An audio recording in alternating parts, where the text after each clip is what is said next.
بسم اللہ الرحمن الرحیم عن ابی ہریرہ رضی اللہ تعالی عنہ قال، حضرت ابو ہریرہ رضی اللہ تعالی عنہ سے روایت ہے، فرماتے ہیں لقینی رسول اللہ صلی اللہ علیہ وسلم وانا جنوب، کہ رسول اللہ صلی اللہ علیہ وسلم سے میری ملاقات ہوئی، رسول اللہ صلی اللہ علیہ وسلم نے مجھ سے ملاقات کی، وانا جنوب، درا حالے کہ میں جنابت کی حالت میں تھا، مجھے غسل کی حاجت تھی، فاخذ بیدی، تو آپ صلی اللہ علیہ وسلم نے میرا ہاتھ پکڑا، فمشیت معہ حتی قعد، تو میں آپ صلی اللہ علیہ وسلم کے ساتھ چلتا رہا یہاں تک کہ آپ بیٹھ گئے، فانسللت، میں چپکے سے نکل گیا، فاتیت الرحلہ، پھر میں اپنے ٹھکانے پر آیا، فاغتسلت، میں نے غسل کیا، ثم جئت وهو قاعد، پھر میں واپس آیا درا حالے کہ رسول اللہ صلی اللہ علیہ وسلم بیٹھے ہوئے تھے، فقال این کنت یا ابا ہریرہ، آپ صلی اللہ علیہ وسلم نے پوچھا کہ ابو ہریرہ تم کہاں تھے، یعنی کہاں چلے گئے تھے، فقلت له، تو میں نے آپ صلی اللہ علیہ وسلم سے سارا قصہ سنایا کہ ایسی بات تھی، اس وجہ سے میں چلا گیا تھا، فقال سبحان اللہ ان المؤمن لا ينجس، تو آپ صلی اللہ علیہ وسلم نے فرمایا سبحان اللہ، بے شک ایمان والا ناپاک نہیں ہوتا ہے، ھذا لفظ البخاری، یہ امام بخاری رحمۃ اللہ علیہ نے روایت کیا ہے اور سارے الفاظ اسی کتاب کے ہیں، بخاری شریف کے، ولمسلم معناہ، اور امام مسلم رحمۃ اللہ علیہ نے بھی یہ حدیث روایت کی، البتہ الفاظ میں تھوڑا سا فرق ہے، وزاد بعد قولہ، اور حضرت ابو ہریرہ رضی اللہ عنہ کے قول فقلت لہ کے بعد امام مسلم نے یہ بھی ذکر کیا، لقد لقیتنی وانا جنوب فکرہت ان اجالسک حتی اغتسل، کہ حضرت ابو ہریرہ رضی اللہ عنہ نے کہا نبی صلی اللہ علیہ وسلم سے کہ آپ کی مجھ سے ملاقات ہوئی درا حالے کہ میں جنابت کی حالت میں تھا، تو مجھے اچھا نہیں لگا کہ میں آپ کے ساتھ بیٹھوں غسل کرنے سے پہلے، اس لیے میں غسل کر کے پھر آ کے آپ کے پاس بیٹھا ہوں، یہی امام مسلم رحمۃ اللہ علیہ نے روایت کیا ہے، یہی مفہوم امام بخاری رحمۃ اللہ علیہ نے بھی نقل کیا ہے۔ عن عائشہ رضی اللہ تعالی عنہا قالت، حضرت عائشہ رضی اللہ عنہا سے روایت ہے، فرماتی ہیں کان رسول اللہ صلی اللہ علیہ وسلم یغتسل من الجنابۃ ثم یستدفئ بی قبل ان اغتسل، کہ نبی صلی اللہ علیہ وسلم جنابت کا غسل کیا کرتے تھے، پھر میرے ذریعے سے گرمی حاصل کیا کرتے تھے میرے غسل کرنے سے پہلے، قبل اس کے کہ میں غسل کرتی، رواہ ابن ماجہ، اس حدیث کو ابن ماجہ رحمۃ اللہ علیہ نے روایت کیا ہے، وروت ترمذی نحوہ، اور امام ترمذی نے بھی اسی جیسی بات روایت کی ہے۔ آج کے درس حدیث میں دو حدیثیں پڑھی گئی ہیں، ان دونوں حدیثوں میں پاکی ناپاکی سے متعلق ایک اہم مسئلہ ذکر کیا گیا ہے۔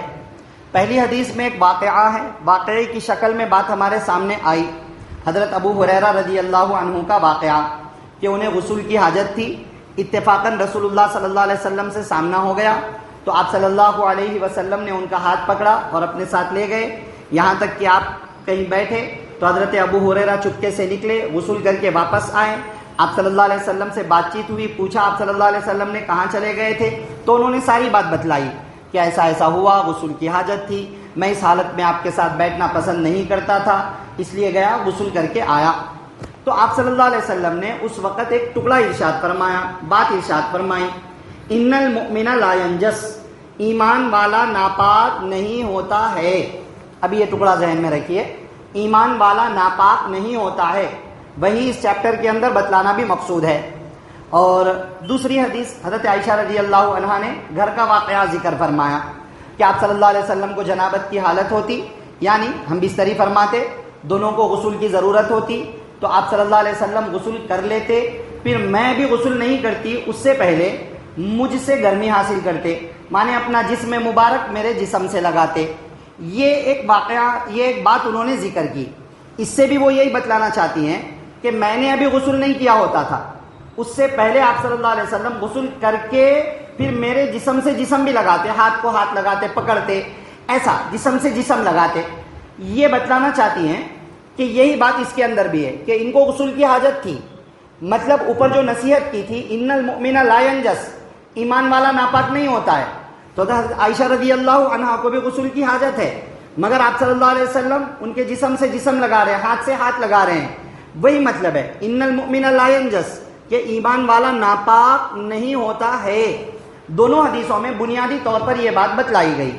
اب یہاں مسئلہ یہ ہے کہ ایمان والا ناپاک نہیں ہوتا ہے، اس کا کیا مطلب ہے؟ جب ناپاک نہیں ہوتا ہے تو پھر غسل کیوں کرے؟ غسل کرنے کا حکم کیوں دیا گیا؟ غسل کو واجب کیوں قرار دیا گیا؟ ناپاک ہی نہیں ہے تو۔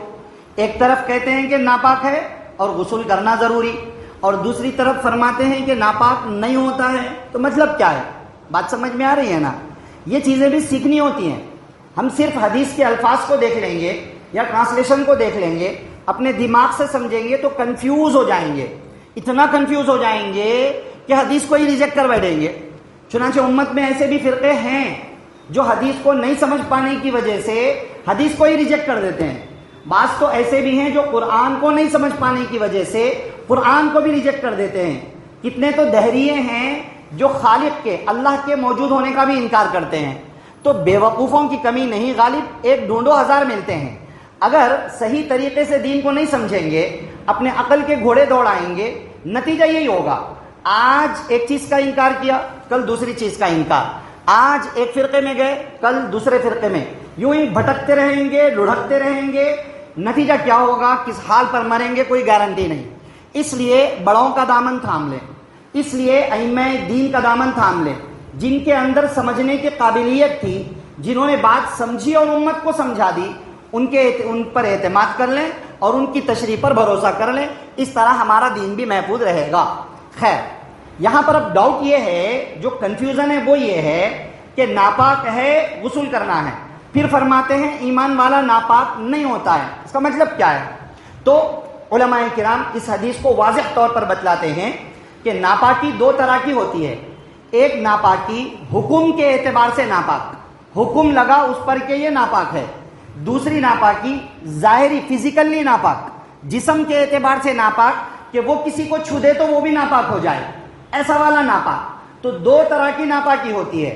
غسل کا حکم اس لیے دیا کہ وہ حکم کے اعتبار سے ناپاک ہے، اور یہاں جو کہہ رہے ایمان والا ناپاک نہیں ہوتا ہے، فزیکلی ناپاک نہیں ہوتا ہے کہ اتنا ناپاک ہو گیا گویا کہ وہ پخانے کی طرح ہے، گویا کہ وہ پیشاب کی طرح ہے، کہ اس کا ہاتھ کسی چیز کو لگ جائے تو وہ چیز بھی ناپاک ہو گئی۔ پیشاب کہیں لگ گیا تو وہ جہاں لگا وہ ناپاک، پخانا کہیں لگ گیا جہاں لگا وہ ناپاک۔ ایمان والا ویسا والا ناپاک نہیں ہوتا ہے۔ بات سمجھ میں آ رہے ہیں نا؟ وہ غسل کے لیے حکم یہ ہے کہ ناپاک ہے، غسل کر لو پاک ہو جائے گے۔ مطلب یہ ہے کہ غسل والی ناپاکی کا مطلب کہ حکم کے اعتبار سے ناپاک ہے کا مطلب یہ ہے اسی حالت میں قرآن پڑھنا چاہو گے نہیں پڑھ سکتے، اسی حالت میں نماز پڑھنا چاہو گے نہیں پڑھ سکتے، اسی حالت میں قرآن چھونا چاہو گے نہیں چھو سکتے، کیونکہ تم ناپاک ہو۔ یہ ہے پہلے والے ناپاک کا مطلب۔ اور دوسرا والا جو کہہ رہے ہیں ایمان والا پاک ہے ناپاک نہیں ہوتا ہے، مانے اس کا جسم گندا نہیں ہے کہ وہ کسی کو چھو دے تو وہ بھی ناپاک ہو گیا۔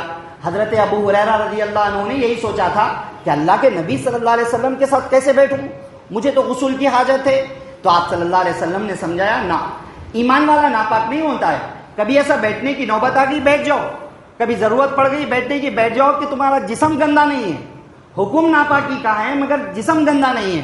بات سمجھ میں آ رہی ہے نا؟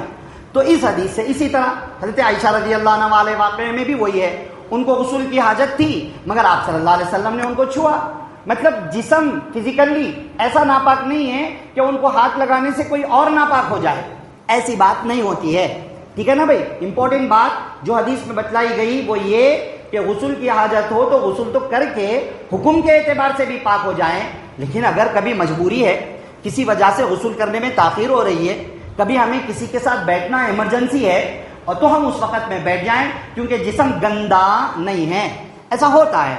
چنانچہ اس حدیث سے دوسرا مسئلہ علماء یہی بتلاتے ہیں کہ کبھی کبھی کوئی ضرورت ہو تو غسل کرنے میں تاخیر کی جا سکتی ہے. جیسے کسی کو رات میں 12 بجے غسل کی حاجت پیش آ گئی، اب رات بہت ٹھنڈی ہے اور پانی گرم کرنے کی سہولت نہیں ہے یا گرم کرنے تک کا سمے لگے گا، تب تک غسل کیسے کرے؟ تو کہا کہ انتظار کر لو. اگر جاگ گئے تو کل کی حدیث میں آیا تھا بھائی کیا کہ شرمگاہ کو دھو لو، ناپاکی کو دھو لو، اور ہو سکے تو وضو بھی کر لو، صرف وضو، تاکہ فریشنس طبیعت کے اندر آ جائے. یہ ایک. مگر کبھی غسل کو لیٹ کر سکتے ہیں، کوئی حرج کی بات نہیں. اسی طرح گھروں میں بہت ساری مرتبہ جوائنٹ فیملیز جہاں پر ہوتی ہے وہاں پر اب عورتوں کو غسل کی حاجت ہو گئی. اگر رات میں حاجت ہو جاتی ہے تو عورتیں الحمدللہ اتنا پاکیزہ رہنے کی فکر کرتی ہیں اور اتنی حیا والی ہوتی ہیں کہ وہ کسی کے بھی نظروں میں آئے بغیر رات کے اندھیرے میں غسل کر لیتی ہیں. اکثر عورتیں ایسی ہوتی ہیں الحمدللہ. مگر ارادہ تھا غسل کرنے کا، آنکھ لگ گئی، فجر کی نماز بھی نہیں پڑھ پائے، چھوٹ گئی فجر کی نماز. چھوڑنا نہیں چاہتے تھے، غسل کر کے پڑھنا چاہتے تھے، ارادہ تھا، مگر نیند ہے، کب غالب آ جائے کیا کہیں. غالب آ گئی نہیں، آنکھیں لگ گئی، فجر کی نماز چھوٹ گئی. اب گھر میں چہل پہل کا وقت شروع ہو گیا. جوائنٹ فیملی ہے، دیور آ رہے جا رہے، فلاں فلاں آ رہے جا رہے، پردے کا مسئلہ، عورت کی حیا کا مسئلہ. تو بہت ساری مرتبہ عورتیں کیا کرتی ہیں اس مجبوری میں، جب تک کہ سب لوگ آفس کو نہ چلے جائیں، کام پہ نہ چلے جائیں، تب تک بہت جن کے اوپر حیا کا بہت غلبہ ہوتا ہے، بلکہ ہر عورت میں یہ صفات ہونی چاہیے، حیا، پردہ. تو ایسی بعض عورتیں کیا کرتی ہیں 2-4 گھنٹے لیٹ کر کے بعد میں غسل کرتی ہیں، ظاہر نہیں ہونے دیتی ہیں کسی کے اوپر، کیونکہ یہ بھی چیز چھپانے کی ہوتی ہے. تو ایسے میں اگر کوئی عورت لیٹ کرے کبھی غسل میں کوئی حرج کی بات نہیں ہے. جیسا کہ آپ صلی اللہ علیہ وسلم نے ان سے کہا تھا کہ بیٹھ جاتے بعد میں جا کر غسل کر لیتے، کہ ایمان والا ناپاک تھوڑا ہی ہوتا ہے. مطلب بیٹھ جاتے بعد میں غسل کر لیتے، تھوڑی دیر کر سکتے تھے، کوئی حرج کی بات نہیں ہے. بات سمجھ میں آ رہی ہے نا؟ نمازوں کا ٹائم ہو، بلا وجہ کے سستی، لاپرواہی، غفلت میں نماز چھوڑنا، غسل نہ کر کے، یہ تو گناہ کبیرہ ہے. لاپرواہی اور غفلت ہماری جانب سے کوتاہی، ہماری جانب سے نہیں ہے اگر کوتاہی، اور کبھی چھوٹ گئی نماز تو کوئی گناہ نہیں ہوگا. فکر کریں جلدی سے جلدی غسل ہو جائے، لیکن کبھی تاخیر ہو جائے کوئی حرج کی بات نہیں ہے. چنانچہ کل کی حدیث میں یہ بات آئی تھی کہ کبھی سونا چاہتے ہیں اسی حالت میں کم سے کم منہ ہاتھ دھو لیں، وضو کر لیں، سو جائیں. بھوک شدت کی لگ رہی ہے، تھوڑا ٹائم ہے غسل کرنے میں ابھی، تو کلی کر لیں، منہ ہاتھ دھو لیں، ناپاکی کو ناپاکی جہاں لگی ہوئی ہے اس کو صاف کر کے وضو کر لیں، پھر کھا لیں. پھر جب بھی ٹائم ملا پہلی فرصت میں غسل کر کے حکم کے اعتبار سے بھی پاک ہو جائیں. بات سمجھ میں آ گئی ہے نا؟ بڑی بہترین چیز ہے. آخری مسئلہ اس میں یہ ہے کہ آپ صلی اللہ علیہ وسلم نے فرمایا ایمان والا ناپاک نہیں ہوتا ہے. تو کیا کافر ناپاک ہوتا ہے؟ کافر کا جسم ناپاک ہوتا ہے کیا؟ اگر کوئی کافر مسلمان سے ہاتھ ملا لے تو کیا مسلمان گندا ہو جائے گا؟ اس کو دھونا پڑے گا جا کر کے؟ کیا ہے مسئلہ؟ قرآن میں اللہ نے فرمایا انما المشرکون نجس، مشرکین ناپاک ہوتے ہیں. اس کا کیا مطلب ہے؟ ایسا فزیکلی ناپاک ہے، جسم گندا ہے کہ چھوتے ہی سامنے والا بھی گندا، مسافہ کر لے تو جا کے ہاتھ دھونا پڑے؟ ایسی بات نہیں ہے. جسم کے اعتبار سے حکم اس کا بھی وہی ہے اور ایمان والے کا بھی وہی ہے، کیونکہ بہت ساری اس کی بھی روایات موجود ہیں. جو مشرک کو اور کافر کو ناپاک کہا گیا وہ دل کی گندگی کے اعتبار سے، شرک کی گندگی کے اعتبار سے، کفر کی گندگی کے اعتبار سے. شرک گندی چیز ہے، کفر گندی چیز ہے، تو وہ اس اعتبار سے ناپاک ہے. بات سمجھ میں آ رہی ہے نا؟ کبھی ایسا ہوا اتفاقاً مان لو کہ کوئی کافر دوست ہے، اس کو ایک تو آلریڈی کافر ہے، حکم کے اعتبار سے اس کو گندا کہا کیونکہ کفر ہے دل میں. اب اس کو غسل کی بھی حاجت ہو گئی، مان لو اس کو غسل کی حاجت ہو گئی اور اس نے اچھی طرح منہ ہاتھ دھو لیا کر لیا مگر غسل نہیں کرا. اب آپ ہاتھ ملا لیے، اس کے ساتھ بیٹھ کے کھانا بھی کھا لیے، بعد میں انہیں غسل گزارا، آپ دیکھے سمجھ میں آ گیا ارے کچھ تو بھی گڑبڑ تھی، وہ کر رہا ہوں گا غسل ناپاکی کا. تو کیا اب اتنی دیر جو ساتھ میں تھے اپن گناہگار ہو جاتے؟ کیا نہیں ہوتے. بات سمجھ میں آ گئی ہے نا بھائی؟ تو الدین یسر، دین آسان ہے، دین میں سہولتیں ہیں. بس کوشش یہ کریں کہ افضل سے افضل اور بہتر سے بہتر پر عمل کریں. کبھی کبھی سہولتیں ہوتی ہیں شریعت کی، سہولتوں سے بھی فائدہ اٹھانا چاہیے. اہم باتیں ہیں، قیمتی باتیں ہیں، سنیں، سیکھیں، سمجھیں، عمل میں لانے کی فکر کریں. دعا فرمائیے اللہ تعالیٰ مجھے، آپ کو، سب کو عمل سے متعلق باتوں پر عمل کرنے، بچنے سے متعلق باتوں سے بچنے، عقیدے سے متعلق باتوں پر عقیدہ رکھنے اور ہمیشہ پاک صاف ستھرے رہنے کی توفیق نصیب فرمائے، آمین۔ سبحان اللہ و بحمدہ، سبحانک اللہم و بحمدک، ونشہد ان لا الہ الا انت، نستغفرک و نتوب الیک۔